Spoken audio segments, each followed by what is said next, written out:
അപ്പം തുടങ്ങാം. ഇന്നത്തെ ദിവസം നമ്മൾ ഏറ്റവും ആദ്യം ഓർക്കേണ്ട പേരാണ് എറിക് ടെൻ ഹാഗിൻ്റെ the eras do come to an end. അത് ഇന്ന് നമ്മൾ ഓൾഡ് ട്രാഫോർഡിൽ കണ്ടു. പിന്നെ എറിക് ടെൻ ഹാഗ് പറഞ്ഞ വേറൊരു വലിയൊരു കോട്ടാണ്, എനിക്ക് ഈ ഒരു യുണൈറ്റഡ് ടീമിനെ ലോകത്തിലെ വെച്ച് ഏറ്റവും നല്ല ട്രാൻസിഷൻ ടീമാക്കി മാറ്റണം എന്നുള്ളത്. ഇന്നും നമ്മൾ കണ്ടു ട്രാൻസിഷനിൽ യുണൈറ്റഡിൻ്റെ ക്വാളിറ്റി. യുണൈറ്റഡ് എത്ര പ്രാവശ്യം ലിവർപൂളിൻ്റെ ഡിഫൻസിനെ ട്രാൻസിഷനിൽ വലിച്ചു കീറുന്നത് കണ്ടു. അത് ലിവർപൂളിൻ്റെ വീക്ക്നെസ് ആണെന്നും നമുക്ക് മത്സരം കണ്ടാലും അറിയാം.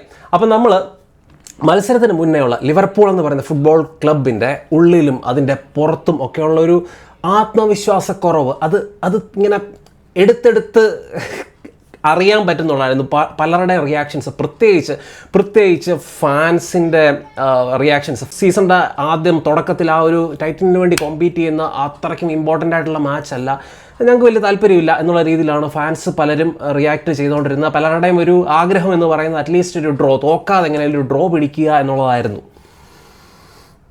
എന്തുകൊണ്ടാണിത്?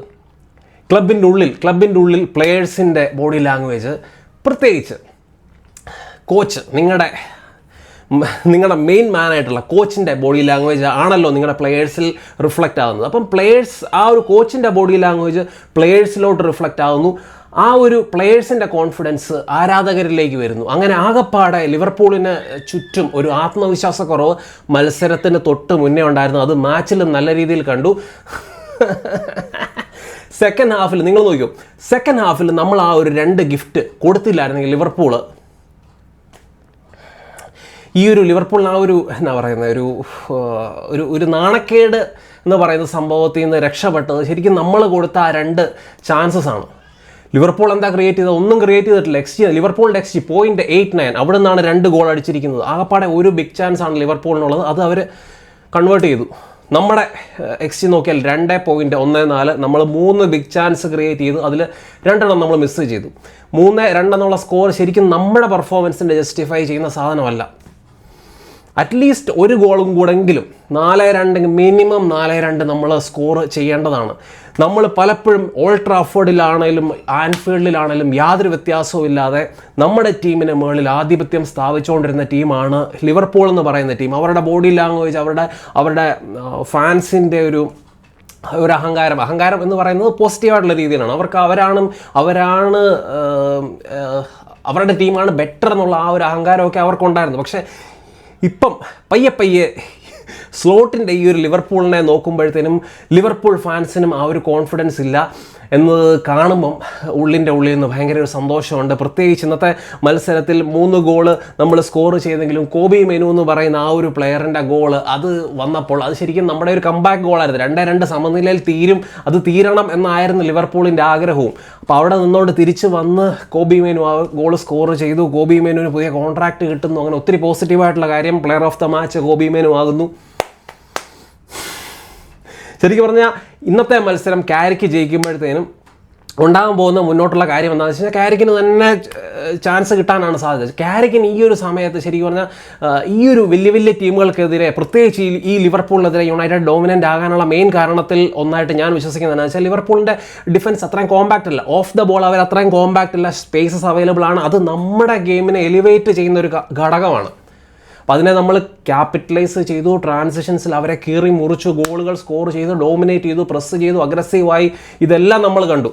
നമ്മുടെ ക്യാപ്റ്റൻ മുന്നിൽ നിന്നുകൊണ്ട് അഗ്രഷൻ കാണിച്ചു. ആരാധകരെ നോക്കിയുള്ള പുള്ളിയുടെ ആ ഒരു ഫിസ്റ്റ് പമ്പുകളും അവരെ മോട്ടിവേറ്റ് ചെയ്യുന്നതും ഒക്കെ കണ്ടു. അപ്പോൾ അതൊക്കെ ഭയങ്കര സന്തോഷം തരുന്ന കാര്യം. ഓൾഡ് ട്രാഫോർഡിൽ അങ്ങനത്തെ സീൻസ്, പ്രത്യേകിച്ച് ഇവിടെ വന്നിട്ട് നമ്മളെ നശിപ്പിച്ച ലിവർപൂളിനെ തിരിച്ച് ഡോമിനേറ്റ് ചെയ്യുക, അവരൊന്നുമല്ല എന്ന് അവരുടെ മുന്നിൽ മുഖത്ത് നോക്കി പറയാൻ പറ്റുക എന്നുള്ളത് ശരിക്കും പറഞ്ഞാൽ വലിയൊരു കാര്യം തന്നെയാണ്. അപ്പം കാരിക്കിൻ്റെ ഫ്യൂച്ചർ നമ്മൾ നോക്കുകയാണെങ്കിൽ യുണൈറ്റഡ് മാനേജ്മെൻറ്റിൻ്റെ മുന്നിൽ ഒരു ക്ലിയർ കട്ട് കാൻഡിഡേറ്റ്, കാരിക്കിനേക്കാളും ബെറ്റർ എന്നുള്ള രീതിയിൽ ആരാധകരെ കൺവിൻസ് ചെയ്ത് കൊണ്ടുവരാൻ ഒരു വ്യക്തിയില്ല. തോമസ് തുക്കൽ അല്ലെങ്കിൽ ആഞ്ചലോട്ടി അല്ലെങ്കിൽ നാഗൽസ്മാൻ, ഇങ്ങനത്തെ ആൾക്കാരെ ഒന്നും കൺവിൻസ് ചെയ്ത് കൊണ്ടുവരാൻ അവർക്ക് പറ്റുന്നില്ല എന്നുള്ളതാണ് അവരുടെ ഒരു പ്രശ്നം. അത് മാത്രമല്ല, ആരാധകരാണെങ്കിലും ഈ ഒരു സമയത്ത് കാരിക്കിനെ കൊണ്ടുവരിക എന്നുള്ളത് ആരാധകർക്ക് വലിയ പ്രശ്നമുള്ള കാര്യമില്ല. അതിൻ്റെ ഇടയ്ക്ക് മറ്റേ ഇറാളോയുടെ പേരൊക്കെ വരുന്നുണ്ട്. ഇറാളോയുടെ പേര് വരുമ്പോഴുള്ള പ്രശ്നം എന്ന് വെച്ചാൽ ഒരു കോച്ച് എന്നുള്ള രീതിയിൽ കാരിക്കിനേക്കാളും പ്രൂവൺ ആയിട്ടുള്ള കോച്ചാണ് ഇറാള. പക്ഷേ വലിയ ടീമിനെ കോച്ച് ചെയ്തുള്ള പരിചയമില്ല, ട്രോഫീസ് വിന്നിങ് പാരമ്പര്യമില്ല, അങ്ങനത്തെ ഒത്തിരി പ്രശ്നങ്ങൾ ഉള്ളതുകൊണ്ട് തന്നെയും ഇങ്ങനത്തെ കോച്ചുകൾ പല ടീമിൽ നിന്ന്, അല്ലാതെ ചെറിയ ടീമിൽ നിന്ന് വലിയ ടീമുകളിലേക്ക്, തോമസ് ഫ്രാങ്ക് ആയാലും പോട്ടറാണേലും ഒക്കെ വലിയ ടീമുകളിലേക്ക് വരുമ്പോഴത്തേനും അവർ സ്ട്രഗിൾ ചെയ്യുന്നത് നമ്മൾ കണ്ടിട്ടുണ്ട്. അതുകൊണ്ട് തന്നെ ഇറാവുളയുടെ ആ ഒരു ടാക്ടിക്സ്, ഇറാവുളയുടെ ഒരു കോച്ചിങ്, പുള്ളിയുടെ ട്രെയിനിങ്ങിനെ കുറിച്ചൊക്കെ സെമന്യോ പറഞ്ഞിട്ടുണ്ട് ഇൻ്റർവ്യൂവിൽ. ഭയങ്കര ഇൻറ്റൻസ് ആയിട്ടുള്ള ട്രെയിനിങ്, അത്രയ്ക്കും ഹാർഡ് വർക്കിംഗ്, റണ്ണിങ് എക്സസൈസുകൾ, അത്രയ്ക്കും ഡ്രെയിനിങ് ആയിട്ടുള്ള തരം ട്രെയിനിങ് പ്രൊസീജിയേഴ്സ് അല്ലെങ്കിൽ മെത്തേഡ്സ് ആണ് ഈ ഒരു ഇറാവുളയ്ക്കുള്ളത്. അപ്പോൾ ആ ഇറാവുളയുടെ ഐഡിയാസിനെ നമ്മുടെ പ്ലെയേഴ്സ് അംഗീകരിക്കുമോ, അതിനെ അവർക്ക് പ്രാക്ടിക്കലി അവർക്ക് ഇംപ്ലിമെൻറ്റ് ചെയ്യാൻ പറ്റുമോ, ഇതൊക്കെ വലിയ കൺസേണുകളാണ്. അപ്പോൾ ആ ഒരു സമയത്ത് ഇത്രയും കത്ത് നിൽക്കുന്ന ക്യാരിക്കിനെ മാറ്റിയിട്ട് ഇറാവുളയെ കൊണ്ടുവരിക എന്ന് പറയുന്നത് വലിയൊരു റിസ്ക് പിടിച്ച പരിപാടിയാണ്. കോച്ച് എന്നുള്ള രീതിയിൽ ഞാൻ എപ്പോഴും ഇറാവുളയെ ക്യാരിക്കിന് മുകളിൽ റേറ്റ് ചെയ്തുള്ളൂ. പക്ഷേ ഇങ്ങനത്തെ ഒരു പ്രശ്നമുണ്ട്. ഈ ബോൺമുത്തിൽ നിന്ന് നേരെയുള്ള ഒരു ജമ്പുണ്ടല്ലോ, പ്രത്യേകിച്ച് ക്യാരിക്ക് ഇവിടെ തിളങ്ങി നിൽക്കുമ്പോഴത്തേനും റീപ്ലേസ് ചെയ്ത് വരിക എന്ന് പറയുന്നത് പുള്ളിയുടെ കരിയറിനും നമുക്കും നമ്മുടെ മാനേജ്മെൻറ്റിനും എല്ലാം പ്രശ്നമാണ്. ഇറാവുള വേറൊരു ടീമിൽ, ചെൽസി പോണക്കത്തെ ഒരു ടീമിലൊക്കെ പോയിട്ട് അവിടെ നമുക്ക് ഇങ്ങോട്ട് അവിടെ സക്സസ് ആകുന്നത് കണ്ടിട്ട് നമുക്ക് ഇങ്ങോട്ട് കൊണ്ടുവരാൻ പറ്റുകയാണെങ്കിൽ അത് വലിയ കാര്യമാണ്. അപ്പോൾ അതുകൊണ്ട് തന്നെ മൈക്കിൾ ക്യാരിക്കിന് തന്നെ മുന്നോട്ട് ജോലി കിട്ടാനുള്ള എല്ലാ സാധ്യതയുണ്ട്. എനിക്കിപ്പോഴും എൻ്റെ ഉള്ളിൽ ആ ഒരു കൺസേൺസ് ഉണ്ട്. നമ്മൾ ആ ഒരു ചെറിയ ടീമുകൾക്കെതിരെ ഒക്കെ നമ്മൾ സ്ട്രഗിൾ ചെയ്യുന്നത്, അല്ലെങ്കിൽ ചെറിയ ടീമുകൾക്കെതിരെ നമ്മൾ ഇത്രയും മോട്ടിവേറ്റഡ് ആകാത്തതും, എല്ലാ മത്സരത്തിലും ഇതുപോലെ ട്രാൻസിഷൻസിൽ അല്ലെങ്കിൽ വിത്ത് ദ ബോൾ ഇതുപോലെ കണ്ടിന്യൂസ് അറ്റാക്സ് നടത്തണം എന്നല്ല ഞാൻ പറയുന്നത്. നമുക്ക് ഡിഫെൻഡ് ചെയ്യേണ്ട മത്സരങ്ങൾ വരും. ആ മത്സരങ്ങൾ നമ്മൾ കൺവിൻസിങ് ആയിട്ട് ഡിഫെൻഡ് ചെയ്യാൻ നമുക്ക് പറ്റുന്നില്ല എന്നുള്ളതാണ് എൻ്റെ കൺസേൺ. അതാണ് ഞാൻ എപ്പോഴും ആ ഒരു ക്വസ്റ്റ്യൻ മാർക്ക് ക്യാരിക്കിൻ്റെ മുന്നിൽ വെച്ചിരിക്കുന്നത്. ഇപ്പോൾ ഏതായാലും നമ്മൾ ചാമ്പ്യൻസ് ലീഗ് എന്ന് പറയുന്ന സംഭവം നമ്മുടെ കൈപ്പിടിയിൽ ഒതുക്കുന്നു.